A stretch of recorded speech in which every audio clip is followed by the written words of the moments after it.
Apocalypse 12, suite. La guerre céleste. Alors il y eut un combat dans le ciel.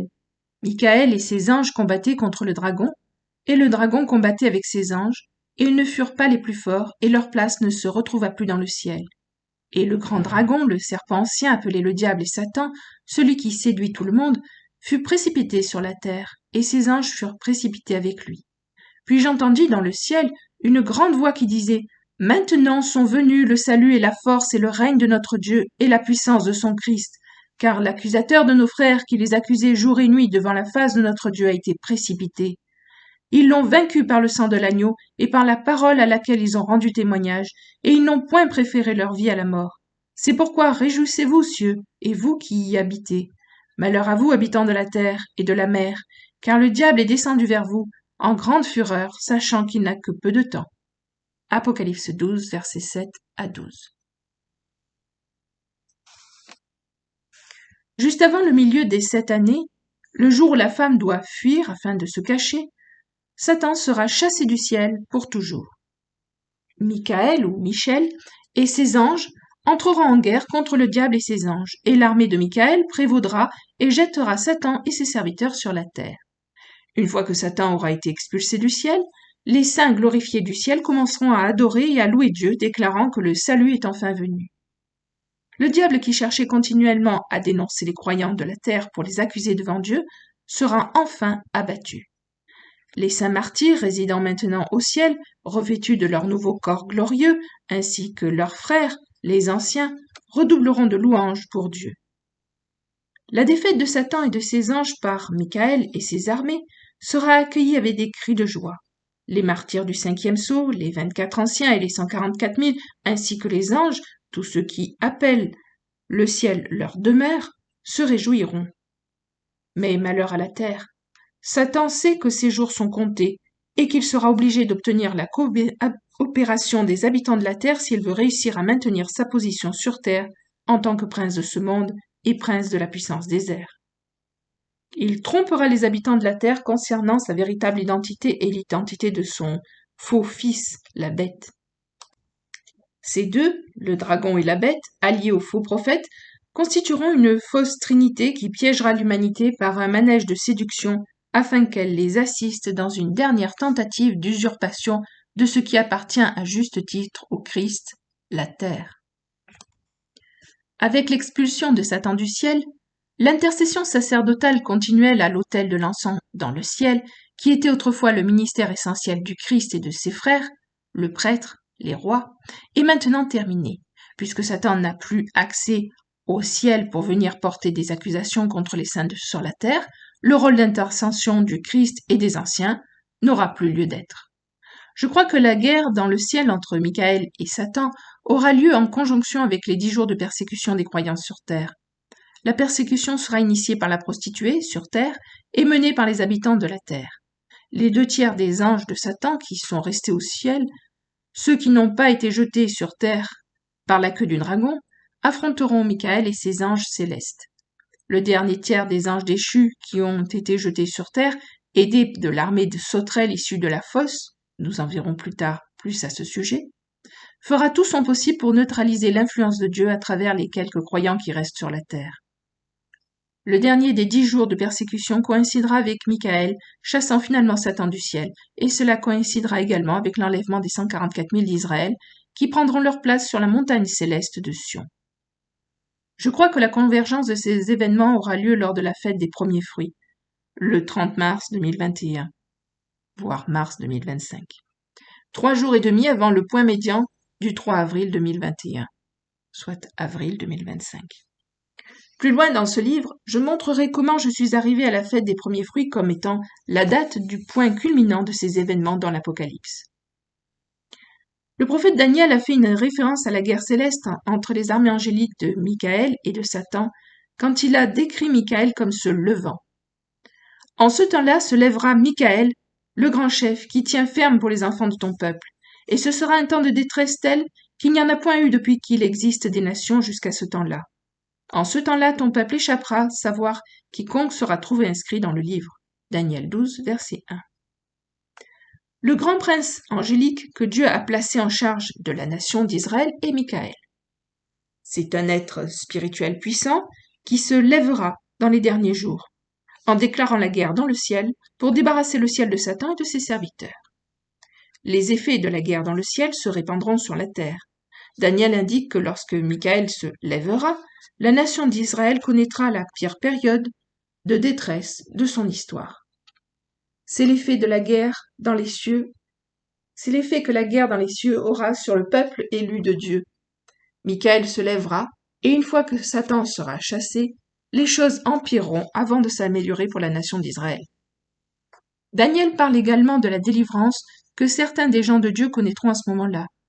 Tous ceux dont le nom est dans le livre de vie seront délivrés. Cela se réfère sans aucun doute aux 144 000 qui seront emmenés au ciel en même temps que Satan en est chassé. La défaite et l'expulsion de Satan du ciel ne se produiront pas par l'implication directe de Dieu. Ni le Tout-Puissant, ni l'Agneau ne participeront à la guerre dans les cieux. Au contraire, Satan sera vaincu par ce qu'il peut considérer comme un père, un autre ange, Michaël. Le fait que Dieu ne s'abaisse pas pour s'impliquer dans cette guerre est une indication que Satan n'a jamais posé de réelle menace à la domination de Dieu dans le ciel.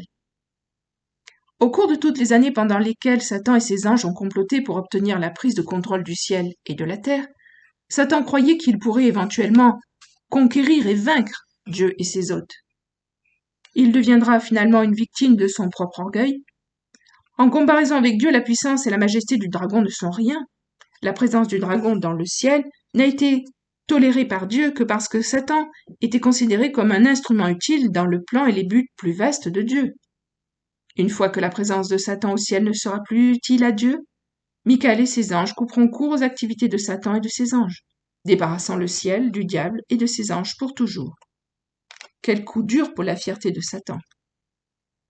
Une fois que Satan se sera retrouvé sur la terre en tant que paria du ciel, à la suite de son échec face à l'un de ses pairs, Michaël, le gardien angélique d'Israël, sa fureur se déchaînera sur Israël.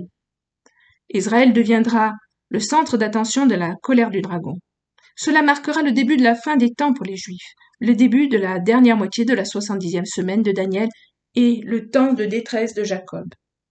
Une fois que le fils du dragon, la bête, ressuscitera des morts, surgira de la mer, et se sera installé comme le Messie dans le temple de Dieu, tout l'enfer se déchaînera littéralement sur la nation d'Israël.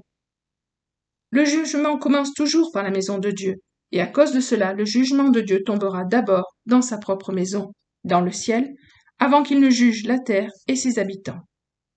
La guerre dans le ciel entre les forces angéliques fidèles à Dieu dirigées par Michaël et les forces opposées fidèles à Satan sera la façon dont le nettoyage final des temps de la fin commencera. Et il aura lieu d'abord dans la maison de Dieu. À la fin du règne millénaire du Christ, après le jugement du grand trône blanc, Dieu créera un nouveau ciel. Qui sait quelle souillure spirituelle Satan aura laissé derrière? Satan est un destructeur et il aura sans aucun doute laissé la destruction dans son sillage, même au ciel. C'est peut-être l'une des raisons pour lesquelles Dieu créera non seulement une nouvelle terre, mais aussi un nouveau ciel. Chronologie convergente. La Bible nous donne non pas une, mais deux chronologies du temps de la fin. La chronologie des croyants est enregistrée dans les livres de l'Apocalypse et dépeint une durée de 7 ans.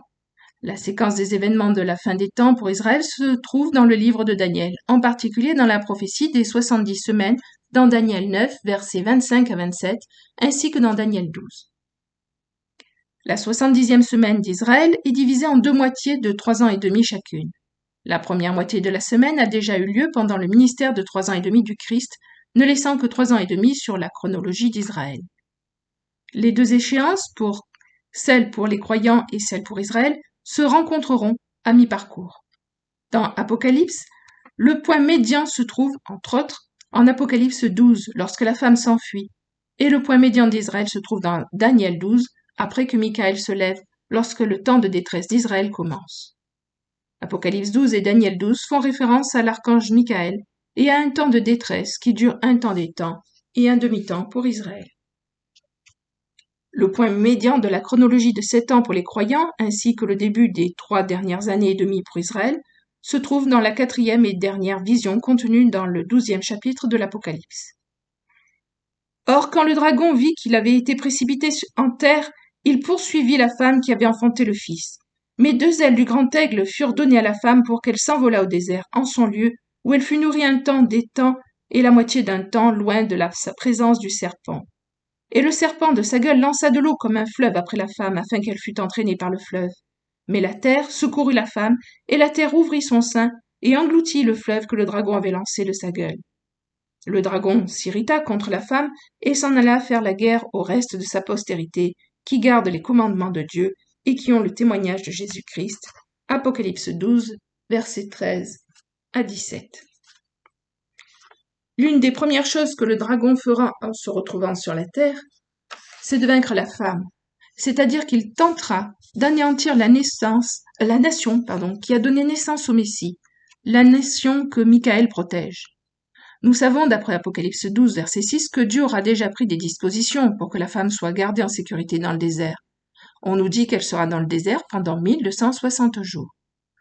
Et la femme s'enfuit dans un désert où Dieu lui avait préparé un lieu afin qu'elle y fût nourrie pendant 1260 jours. Apocalypse 12, verset 6. La suite dans une prochaine vidéo. À bientôt. Merci. Au revoir.